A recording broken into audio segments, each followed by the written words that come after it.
किसानों के समर्थन में कोरोना वायरस के नियमों को पैरों तले रौंदा राष्ट्रवादी कांग्रेस और कांग्रेस के पदाधिकारी एवं नेताओं ने। खबर जलगांव से है, जहां किसानों के भारत बंद का समर्थन करते हुए राष्ट्रवादी कांग्रेस और कांग्रेस पार्टी की ओर से जलगांव शहर को भी बंद कराने के लिए कई कार्यकर्ताओं के साथ नेताओं ने जुलूस निकाला और जो दुकानें खुली थी उन्हें दुकानें बंद करने का आह्वान किया। बड़ी भीड़ को देखकर दुकानें तो बंद हो गई, लेकिन उनका सवाल यह रहा कि क्या कोरोना वायरस नेताओं के लिए नहीं है? अगर है तो इन पर कार्यवाहियां क्यों नहीं होती और पुलिस इनके साथ घूमते हुए भी इन्हें नियमों का पालन करने के लिए क्यों नहीं कह रही? जबकि राष्ट्रवादी कांग्रेस और कांग्रेस के नेता अपनी बात रखते हुए भी बेपरवाह और लापरवाह दिखाई दे रहे थे।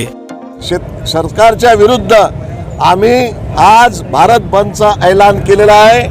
या निमित्तानं जळगाव जिल्ह्यामध्ये आज आम्ही रस्त्यावरती राष्ट्रवादी काँग्रेस आणि काँग्रेसचे सर्व कार्यकर्ते या जळगाव शहरात जळगाव जिल्ह्यात जेवढेही दुकान आहेत त्या सगळ्यांना आणि भारत बंदच्या प्रतिसादाला करता आम्ही आवाहन केलेला आहे।